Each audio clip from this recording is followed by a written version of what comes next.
Assalamualaikum warahmatullahi wabarakatuh. Selamat pagi dan salam sejahtera untuk kita semua. Pada pembelajaran hari ini, kita akan membahas mengenai teks eksposisi. Sebelum memasuki materi, di sini saya memiliki sebuah teks. Coba kalian baca dan pahami isi teks tersebut.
Baik, teks tadi merupakan contoh dari teks eksposisi.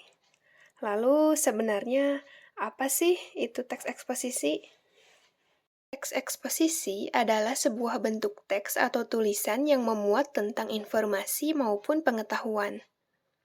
Secara umum, teks eksposisi sendiri memiliki tujuan untuk memberikan penjelasan atau uraian mengenai suatu ide, pokok pikiran, pendapat, informasi, maupun pengetahuan kepada pembaca, tanpa bermaksud memengaruhi.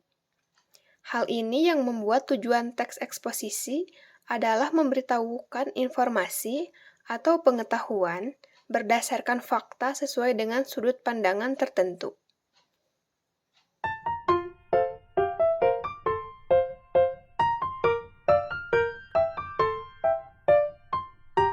Unsur-unsur teks eksposisi. Yang pertama, memiliki gagasan. Teks eksposisi memiliki banyak gagasan, seperti penilaian, komentar, dan saran dari penulis terkait suatu topik yang sedang dibahas. Lalu yang kedua, mengandung fakta. Teks eksposisi menyajikan informasi hingga gagasan sesuai fakta-fakta yang benar-benar terjadi. Fakta dalam teks eksposisi biasanya berupa informasi, misalnya seperti waktu, tanggal, tempat peristiwa, bahkan juga pernyataan yang dapat dibuktikan kebenarannya.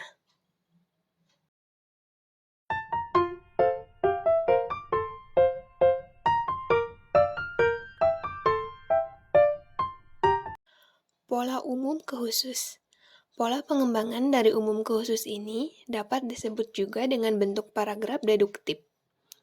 Hal ini dikarenakan ide atau gagasan pokok terletak di kalimat pertama, di awal paragraf, dan dilanjutkan kalimat yang menjadi penjelas. Perhatikan contoh paragraf di bawah ini.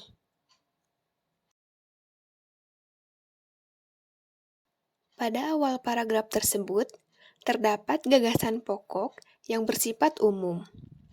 Contoh kalimatnya yaitu, kopi memiliki efek baik untuk gigi. Setelah itu, dilanjut dengan kalimat penjelas yang membahas secara khusus. Supaya dapat menjelaskan bahwa kopi memiliki efek yang baik untuk gigi, pada kalimat ketiga dan keempat, terdapat beberapa hasil penelitian tentang pembahasan tersebut. Pola khusus ke umum. Pola pengembangan dari khusus ke umum ini disebut dengan paragraf induktif. Hal ini dikarenakan kalimat pertama pada awal paragraf berisi kalimat penjelas. Sementara, paragraf diakhiri dengan kalimat umum yang memuat ide atau gagasan pokok sekaligus menjadi simpulan. Perhatikan contoh paragraf di bawah ini. Paragraf ini menunjukkan bahwa kalimat pertama memuat beberapa penjelasan tentang gerakan pencinta alam yang mulai banyak diminati remaja. Kemudian, dilanjut dengan beberapa fakta yang menunjukkan para remaja mulai berani melakukan penelitian secara ilmiah. Sementara itu, pada akhir paragraf berisi ide atau gagasan pokok sekaligus simpulan yang berbunyi, fenomena tersebut merupakan bukti kalau remaja saat ini tidak selalu bernilai negatif. Pola ilustrasi.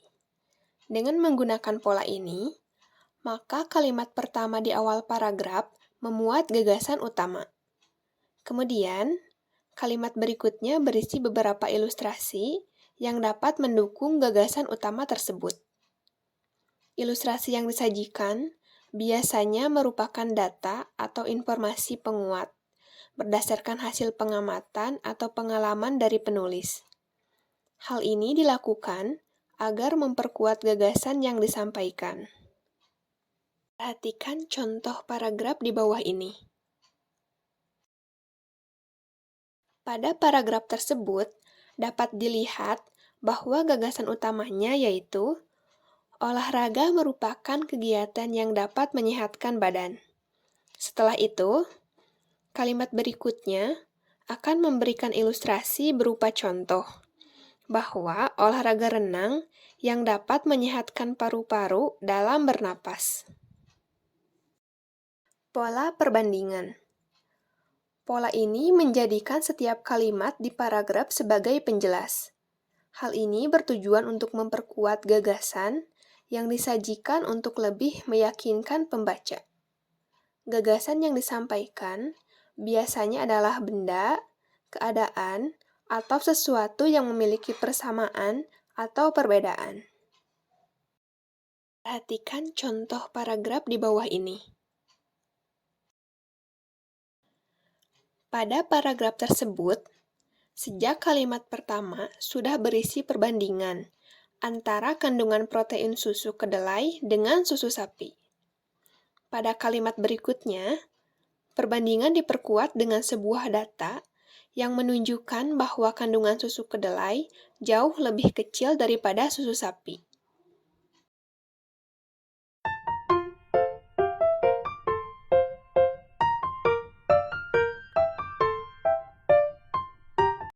Tesis dapat dipahami sebagai bagian yang memiliki fungsi untuk menyajikan pengenalan isu, masalah, gagasan utama, hingga pandangan penulis secara umum terkait topik atau masalah yang dibahas. Tesis juga bisa disebut sebagai pernyataan pendapat. Sebelum memulai menulis teks eksposisi, penulis harus menentukan tujuan dari teks eksposisi terlebih dahulu.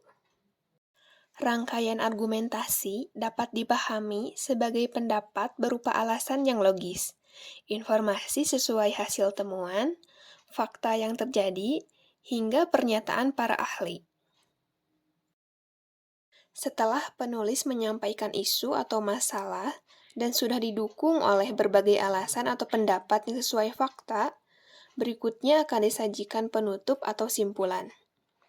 Tujuan penegasan ulang sendiri adalah untuk memberikan penegasan terhadap pendapat awal sekaligus menyajikan simpulan dan saran terhadap keseluruhan masalah yang dibahas.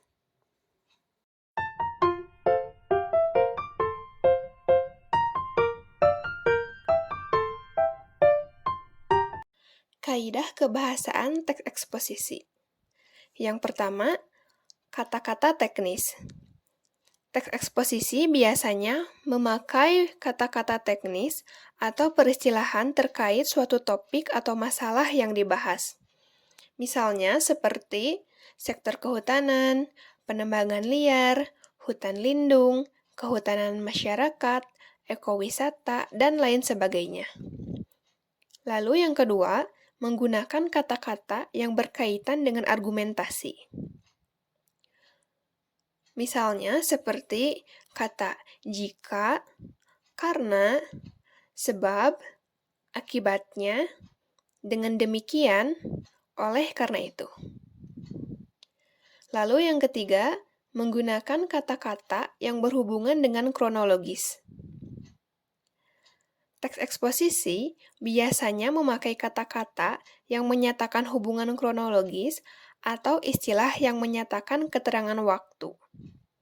Contohnya, akhirnya, namun, sebelum itu, kemudian, sebaliknya, berbeda halnya.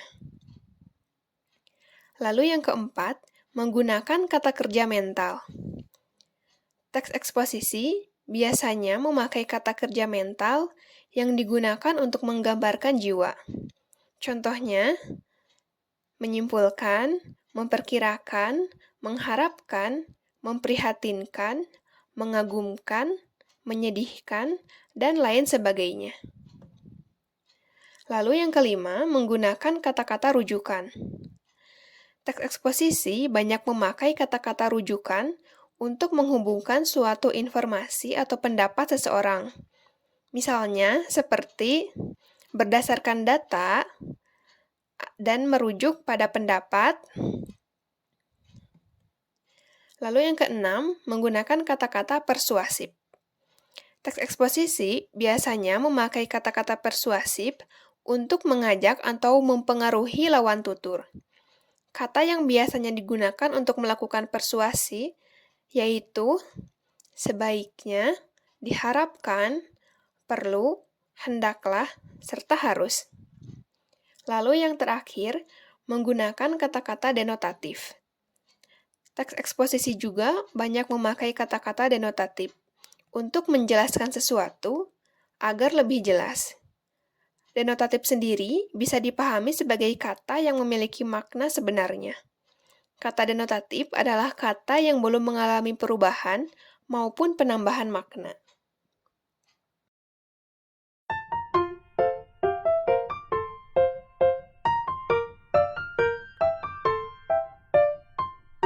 Langkah-langkah membuat teks eksposisi. Yang pertama, menentukan tema. Dengan adanya tema, maka arah tulisan akan menjadi lebih jelas, sehingga tulisan pesan dari teks eksposisi bisa dibaca dan disimak dengan baik oleh pembaca.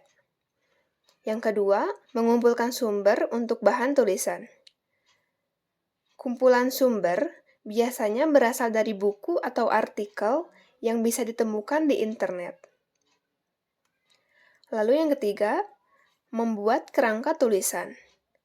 Setelah menentukan tema dan mengumpulkan sumber, maka langkah selanjutnya adalah membuat kerangka tulisan. Dengan kerangka tulisan, maka penulis akan mengetahui hal-hal apa saja yang perlu ditulis di teks eksposisi. Lalu yang terakhir, mengembangkan kerangka tulisan. Kerangka tulisan yang telah dibuat kemudian dikembangkan agar tulisan teks eksposisi memiliki banyak informasi. Selain itu, dengan pengembangan ini, teks eksposisi menjadi lebih terstruktur, sehingga ketika membacanya tidak bingung.